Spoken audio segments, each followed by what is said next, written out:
वसुदेव, मेरी ये आहुति सफल होगी ना? ये मैं कैसे बता सकता हूं पांचाल नरेश? जब आप जानते ही नहीं थे, फिर ये सुझाव क्यों दिया? मैंने तो वही कहा जिसका वर्णन पवित्र वेदों में है। नहीं, आप मेरा यज्ञ भंग करना चाहते थे। मैं जानता हूं वसुदेव, आप द्रोणाचार्य को सुरक्षित रखना चाहते हो। मैं ये कैसे भूल गया कि उन पांडवों के संबंधी हो आप। हस्तिनापुर को मेरे प्रतिशोध से बचाना चाहते हो आप, और मुझे असफल देखना चाहते हो आप। अपने क्रोध के अश्वों को संभालिए पांचाल नरेश। यज्ञ भंग करने की इच्छा रखने वाले पूर्ण आहुति का समय आने तक की प्रतीक्षा नहीं करते। मैं ना हस्तिनापुर के पक्ष में हूं, ना पांचाल के। मैं तो नियति के पक्ष में हूं, धर्म स्थापना के पक्ष में हूं।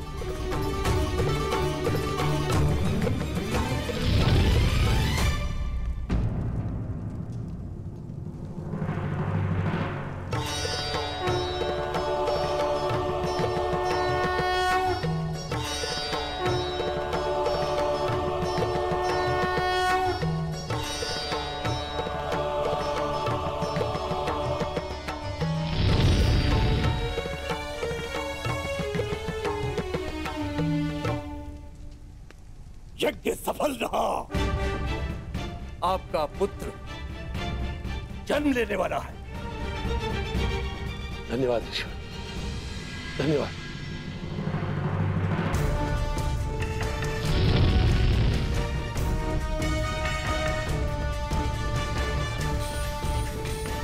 मुझे क्षमा कर देना वसुदेव। मेरे समक्ष एक समस्या उत्पन्न हो गई थी, उसी क्षण आपका आना हुआ। ये संयोग नहीं था, ये प्रारब्ध था। आप यहां मेरी सहायता के लिए आए हो। ना कुछ संयोग होता है, ना कुछ प्रारब्ध। कुछ होता है तो केवल कर्म पांचाल नरेश, और उनके फल।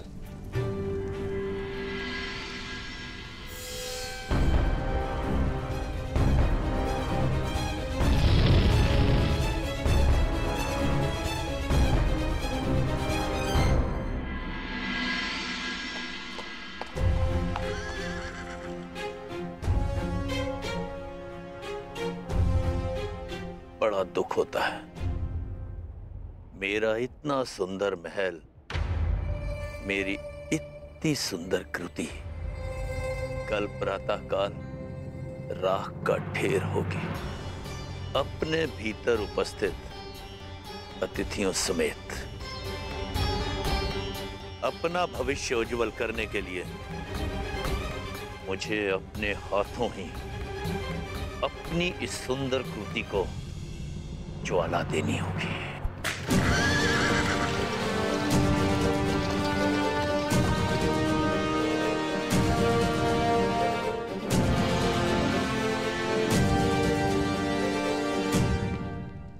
प्रणाम युवराज।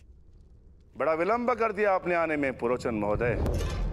मुझे भूख लग रही है और आपकी भार्या और बालक इस हट पे अड़े हैं कि आप ही के साथ भोजन करूं।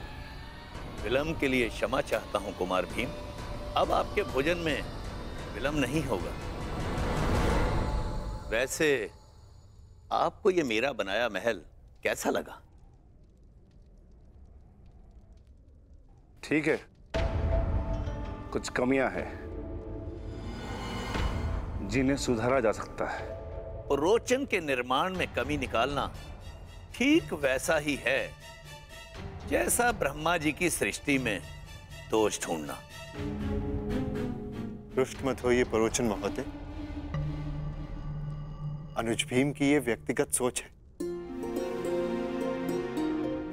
परंतु सत्य यह है कि यह महल वास्तविकता में अनोखा है। इसकी तुलना संसार के किसी भी निर्माण से नहीं की जा सकती। प्रशंसा के लिए धन्यवाद युवराज। आइए भोजन करते हैं। कुमार भीम, कल प्रातः काल तक आपको कोई कमी नहीं मिलेगी इस महल में।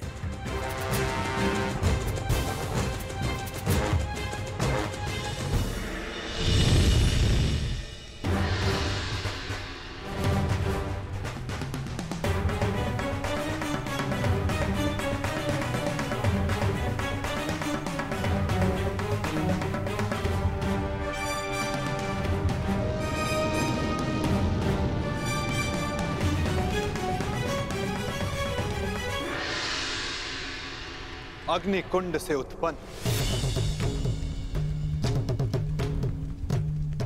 अग्नि की भांति अधीर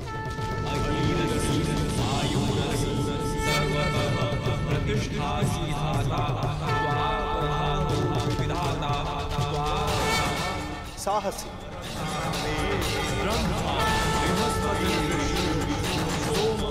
भव्य और विनाशक आपका ये पुत्र दृष्टद्युम्न कहलाएगा।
स्वागत है पुत्र दृष्टद्युम्न।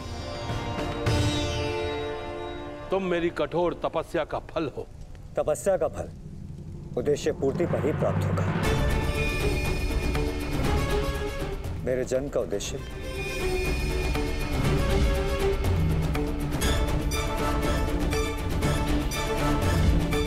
तुम्हारा अहंकार उस पर विजय पाना शेष है जिसे मैं पाकर रहूंगा।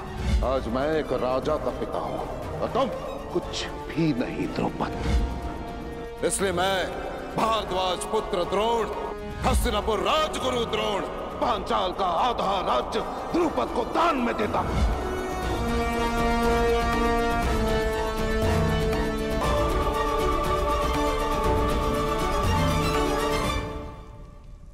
अपने पिता का प्रतिशोध पूरा करना। मेरे हृदय में जो प्रतिशोध की अग्नि जल रही है, उस अग्नि में मुझे द्रोण की आहुति चाहिए। तो मैं अपने पिता का मान सम्मान और प्रतिष्ठा और पांचाल का गौरव और वैभव फिर से लौटाना होगा। आपकी तपस्या पूर्ण होगी पिताश्री, आज्ञा दीजिए। यज्ञ अग्नि से जन्म लेने वाले यज्ञसेन दृष्टद्युम्न संसार में जन्म लेने वाले किसी न किसी कारणवश जन्म लेते हैं, परंतु लक्ष्य साधने का एक समय निश्चित होता है।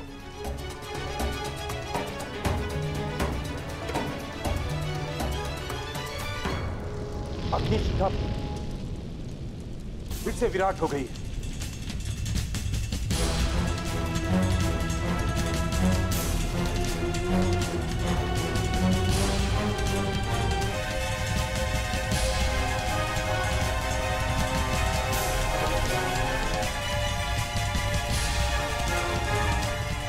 प्रतीत होता है कि आज अग्नि बहुत अधीर है मुनि। आज जैसे अग्नि का सर्वत्र साम्राज्य है, हर दिशा हर ओर भिन्न भिन्न प्रकार की अग्नि गर्जना कर रही है। प्रतिशोध की अग्नि।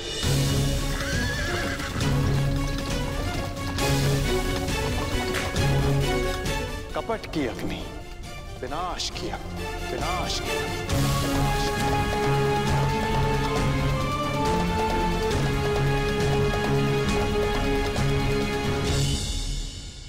सब तैयार है ना? मसाले ठीक से डाल दिए थे? हाँ, सब वैसा ही बना है जैसा आपने कहा था।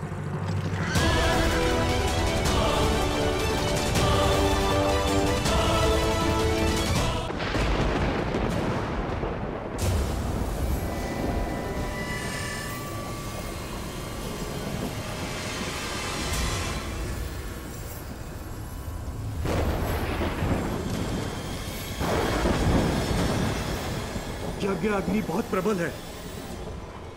ये स्थान इतनी ऊर्जा सहन नहीं कर पा रहा है।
कुछ को ज्ञात है कि तुम आ रही हो, कुछ नहीं जानते कि तुम आ रही हो। परंतु सबको तुम्हारी प्रतीक्षा है, क्योंकि नियति तुम्हारे आगमन की प्रतीक्षा कर रही है।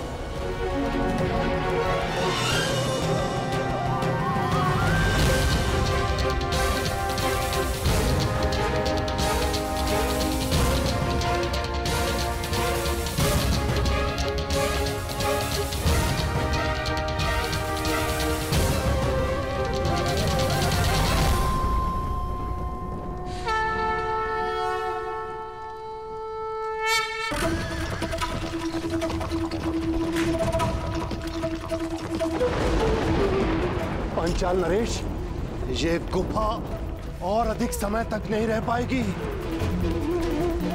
ये अग्नि सबको निगल जाएगी, सबको निगल जाएगी। पांचाल नरेश, आप यज्ञांशी हैं, अर्थात इस यज्ञ को समाप्त करने की अनुमति दें। अग्नि को गर्भ माना है ना, तो उसके तप को भी सहना होगा। पांचाल नरेश, यज्ञ प्रारंभ किया है तो उसके संपन्न होने की भी प्रतीक्षा करनी होगी। जीवन में कभी नियति पर विश्वास किया है? ईश्वर में आस्था रखी है? तो फिर अब विश्वास करो। आज नियति का चक्र अपना मार्ग बदलेगा। आज की रात्रि विश्वास की रात्रि है। परिवर्तन के प्रथम सोपान की रात्रि है। ईश्वर के सामने नियति के समक्ष समर्पण की रात्रि है।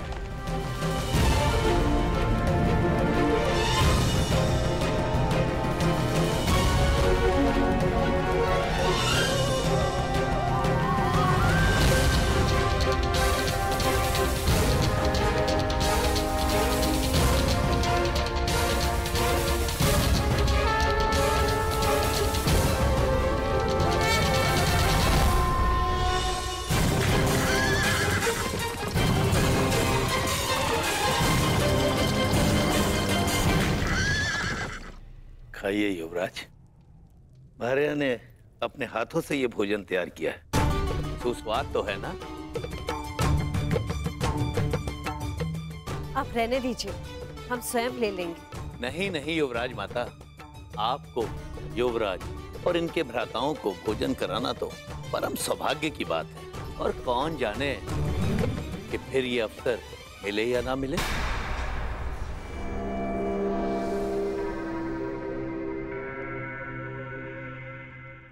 क्योंकि कल तो आप जाने वाले हैं ना?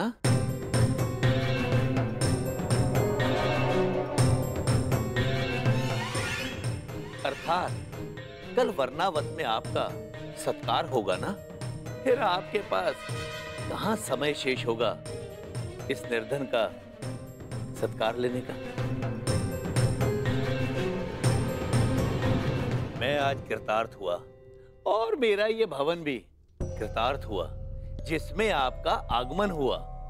ठीक है, तो आप भी यहाँ विराजिए। नहीं नहीं राजमाता, राज परिवार के साथ बैठकर भोजन करने का सामर्थ्य और दुस्साहस मुझ में कहां। पहले आप तृप्त हो जाइए, उसके बाद प्रसाद समझकर हम भी खा लेंगे।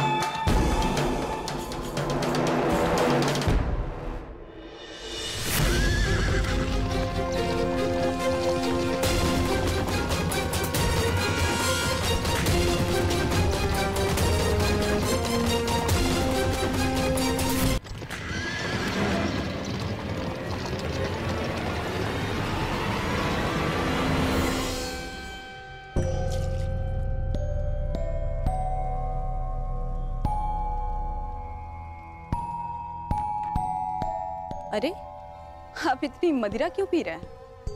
अपनी सफलता का उत्सव मना रहा हूं मैं। इतनी भी क्या शीघ्रता है? कार्य अभी संपन्न नहीं हुआ है।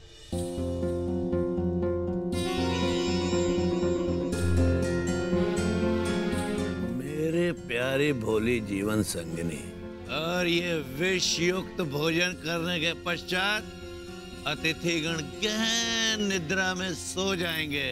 ऐसी निद्रा जो फिर कभी नहीं टूटेगी। और फिर मुखाग्नि दी जाएगी जो पांडवों को उनकी माता के साथ लील जाएगी। सब कुछ भस्म हो जाएगा।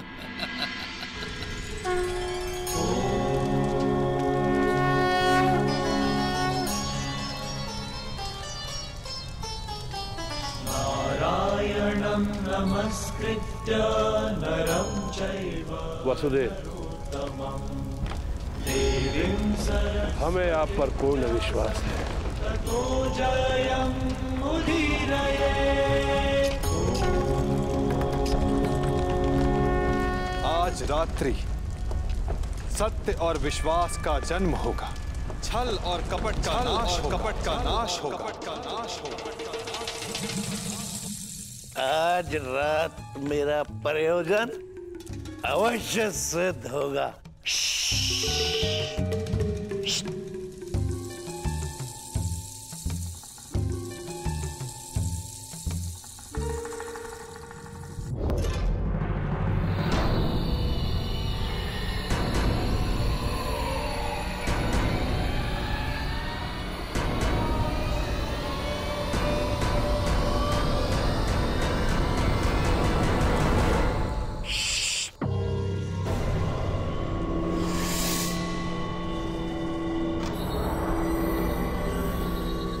आज पांडवों का नाश होगा। कुमार दुर्योधन का मंतव्य सफल होगा।